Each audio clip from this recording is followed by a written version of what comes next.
This is the Late Round Podcast with your host, JJ Zacharisa.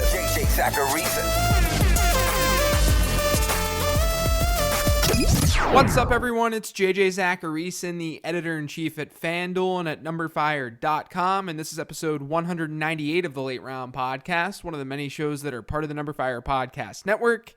Thanks for tuning in. Adrian Peterson was one of the most process over results plays of all time last week. I talked about him as someone that you should sit on last week's podcast, and in week 13, he ran for 98 yards and a touchdown. But he had 90 of those yards on one carry. It's the perfect example of not really feeling that bad about a pick where the result didn't go your way, because clearly the process was right. And the same thing happened with Tyler Boyd, if we're being honest. I didn't like Boyd's matchup at all against Chris Harris this past week, but Chris Harris got hurt. Sometimes that'll happen. It doesn't mean the choice to bench Boyd or to not use Tyler Boyd was a bad one. But outside of that, things were pretty decent from a results standpoint in week 13. I really like Jameis Winston and Lamar Jackson, and both of them came through. I was down on Baker Mayfield, and he threw a touchdown with 3 interceptions, and Tom Brady wasn't amazing either. Tariq Cohen ended up being the week's RB1, Adam Humphries was strong, Calvin Ridley couldn't do anything against Baltimore, and Bruce Ellington far outperformed where he was being ranked. He may only see a few yards per target, but my man Bruce Ellington is getting fed. If you like 8-catch 30-yard performances, then you love Bruce Ellington. I missed a few too, like Josh Reynolds and the Rams tight ends, but overall, it was a pretty solid week. Before we look at week 14, I just wanted to remind you guys to head on over to FanDuel.com and check out the Thursday night special contest for tonight's game between the Jags and the Titans. I mean, it's probably going to be a fairly boring game, so why wouldn't you play on FanDuel to make it more interesting? Just go to FanDuel.com and make a freaking lineup. Andrew Luck had a rough outing in week 13 with fewer than 10 fantasy points. Sometimes that happens. He was also on the road against a Jacksonville defense that we know at least has the talent to do what they did last week against the Colts. Indy is on the road again this week, but they're going up against Houston. The Texans are 11th best in the league at preventing fantasy points to opposing quarterbacks, but you've got to give that some context. On the season, they faced just 2 quarterbacks who you're looking to start each week in fantasy. Those two being Tom Brady and Andrew Luck. In those games, Brady scored 21 fantasy points and Andrew Luck scored 36. Here are the rest of the starting quarterbacks to face the Texans this year. Are you ready? Blaine Gabbert, Eli Manning, Dak Prescott, Josh Allen, Cody Kessler and Blake Bortles, Brock Osweiler, Case Keenum, Alex Smith and Colt McCoy, Marcus Mariota, and Baker Mayfield this past week. It's actually kind of shocking that they're basically average in fantasy points against. So I think Luck, who's back inside a dome, has a bounce-back game this week. It's a defense that can obviously generate pressure, but the Colts' offensive line has been strong this year, so I think Luck is going to be just fine. Baker Mayfield struggled against that Texans defense this past week, but I think he's in a good spot in week 14. Carolina's secondary is not good. They're a bottom 5-1 according to Numberfire's schedule-adjusted metrics, and over their last 5 games, only Matthew Stafford has failed to finish as a top 10 quarterback against them. And Matthew Stafford doesn't finish as a top 10 quarterback against anybody. This game is being played in Cleveland, and the Panthers are just a 1-point favorite. That should keep things interesting and close, and against this pass defense, Mayfield shouldn't have much trouble. The deeper play this week has to be Josh Allen. He's been a top 5 option in each of the last 2 games thanks to rushing totals of 99 and 135 yards. He's sort of running for his life behind that offensive line, but his athletic ability is giving him a nice floor in fantasy football. And this week, he's facing a Jets defense that, as I mentioned on my 15 transactions show earlier in this week, they've given up 17 plus fantasy points in all but one of their last 9 games. So Allen has the upside with his legs, but he's also sort of got even more with his arm given the defense that he's facing. I don't think he has a safe floor whatsoever, but his ceiling is as high as almost any other quarterback this week and moving forward in fantasy football. I was a little surprised to see Jared Goff ranked as the QB 10 this week on Fantasy Pros. I could see it if they were playing at home, but playing in Chicago will not be easy on Jared Goff, and the Bears defense, as we know, is arguably the league's best. They're 3rd best in net yards per attempt allowed, and Numberfire has them as the 6th best secondary in football. And Goff hasn't really been that great of a fantasy asset on the road this year. He scored 17 points in Oakland in week 1, he posted just 14 in Seattle in week 5, he had 7 in Denver in week 6, he had 16 in week 7 against San Francisco, and then we saw him post a dud against Detroit last week in Detroit. The only road game where he's been a top 10 quarterback was against New Orleans, and this game certainly isn't setting up to be a shootout. So I think Jared Goff is more of a mid-range QB2 when he's being ranked as a QB1. And then there's Russell Wilson, who's going to be at home against Minnesota.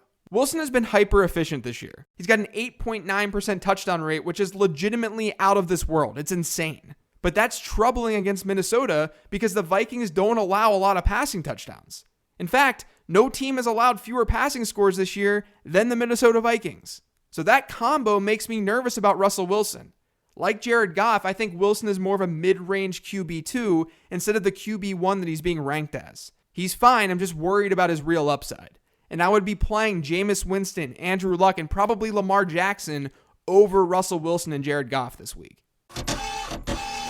Dalvin Cook has really had a strange year between his injury and some pretty inefficient numbers on the ground. But I think this is a really underrated spot for him this week. Seattle's been pretty bad of late against opposing running backs. They faced pretty good ones over the last 4 or so weeks, like Melvin Gordon, Todd Gurley, Aaron Jones, and Christian McCaffrey. But their performance against Jeff Wilson last week should sort of make you feel more comfortable about this matchup.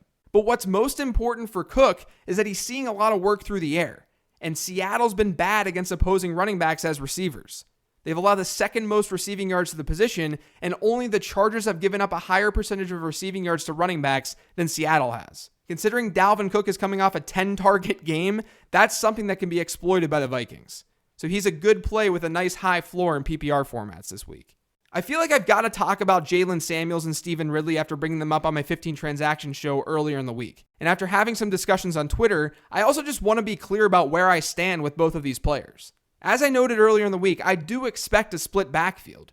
I expected that before the Steelers came out and said that. Maybe it's not a 50-50 split, but I think the Steelers are serious about utilizing both Ridley and Samuels. And like I said as much on Tuesday's show. But that doesn't mean that I prefer Stephen Ridley over Jalen Samuels, or that I think Ridley is anything more than a deeper play. Jalen Samuels is an athletic player with lots of upside, and he's the clear pass catcher between the two running backs. Considering the Steelers have a near 2-to-1 pass-to-rush attempt ratio this season, that benefits Jalen Samuels dramatically. They're the most pass-friendly team in football. The big question in my eyes is who will receive the goal line work. If it's Samuels, then you've got yourself a fringe RB1. If it's Ridley who gets those touches, then Jalen Samuels becomes more of a lower-end RB2. In an ideal world, you want your running backs in fantasy to be the primary pass catchers as well as the ones who are getting touches close to the end zone. So that's sort of where I'm at. Unfortunately, we can't just lock Jalen Samuels in with a James Conner workload, and the ambiguity at the goal line makes him a tad riskier than he probably needs to be. But if you have Conner and you have to play Samuels, I certainly don't think he's a bad play. And if you're in true desperation mode, Stephen Ridley may be okay as long as the Steelers pull out to a big lead. If you're not in a PPR league, I think a case can be made for Justin Jackson over Jalen Samuels this week. You've got the Chargers playing at home, and they're facing one of the worst defenses in football.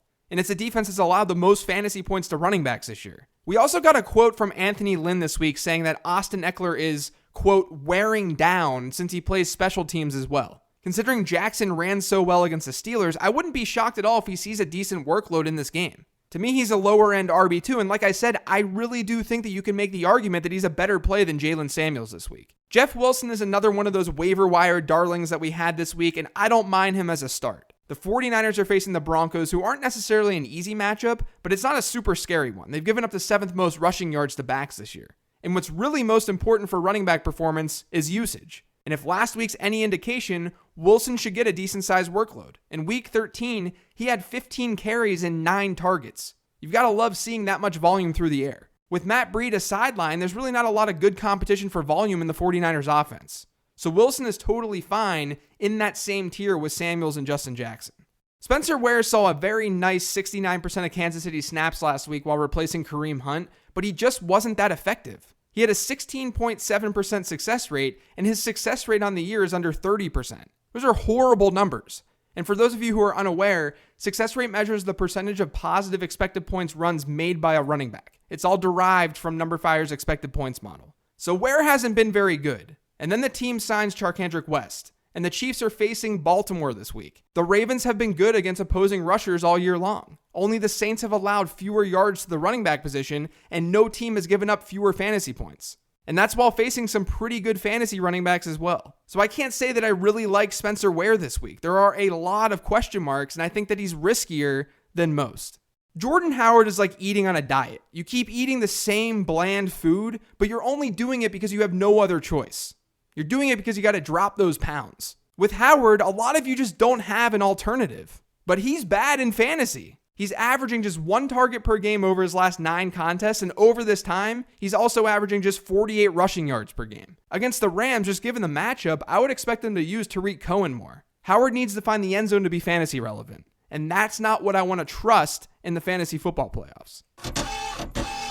Larry Fitzgerald has not been reliable at all in fantasy football this year, going for over 50 yards just once since week 1. He's found the end zone in 4 of his last 6 games, but that's not something that you can really bank on with Josh Rosen under center. But there are a couple of things working in Fitz's favor this week. Christian Kirk's season is now over, which could hypothetically funnel more targets Fitzgerald's way. But against Detroit, Fitz's slot matchup is kind of nice.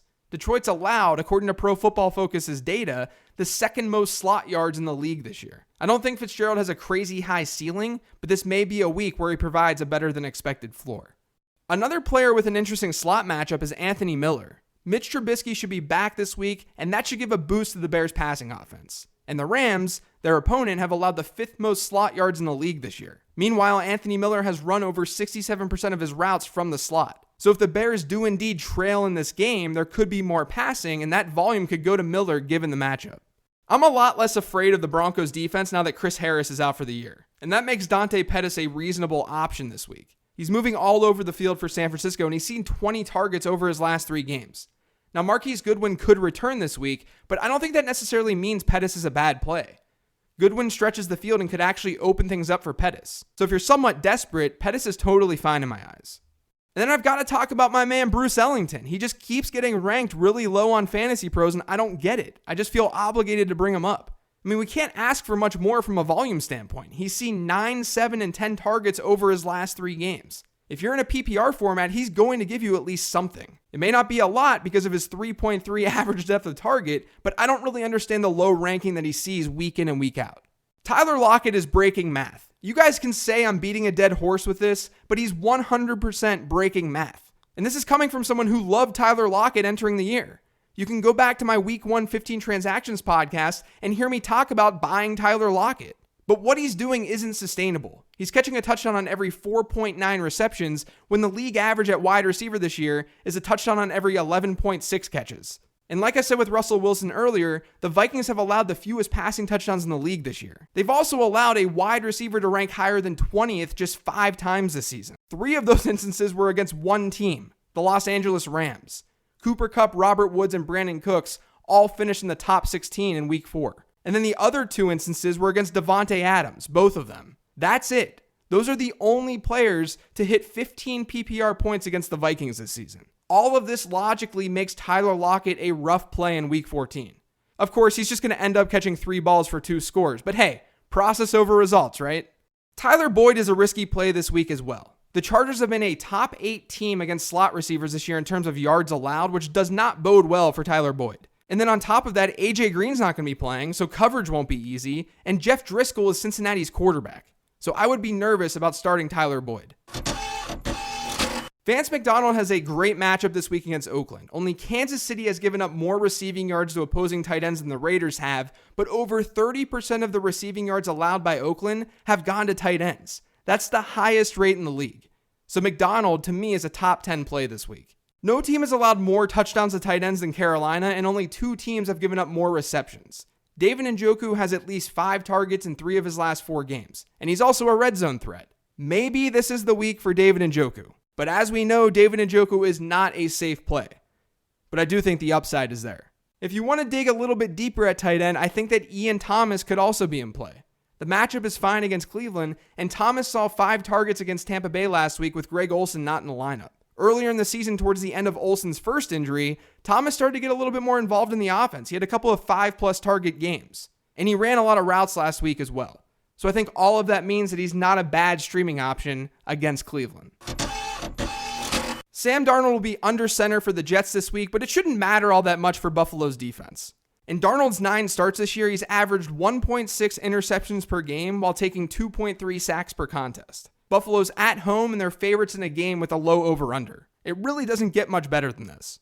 Another defensive streamer to use this week is the New York Giants. And really the reason for using them can be summed up in 2 words. Mark Sanchez. I don't love that they're road underdogs, but it's hard to not use a defense facing a 3rd-string quarterback who's proven to be a mess at the NFL level. Maybe Sanchez surprises us all, but New York should be fine this week defensively as a streamer. That's going to do it for today's show. Thanks to all of you guys for listening. If you've yet to subscribe to the Late Round Podcast, make sure you are by searching for it on iTunes, Google Play, SoundCloud, TuneIn, Stitcher, and Spotify. And make sure you're following me on Twitter @LateRoundQB. Thanks, everyone. I'll be in your ears tomorrow with the Mailbag Show.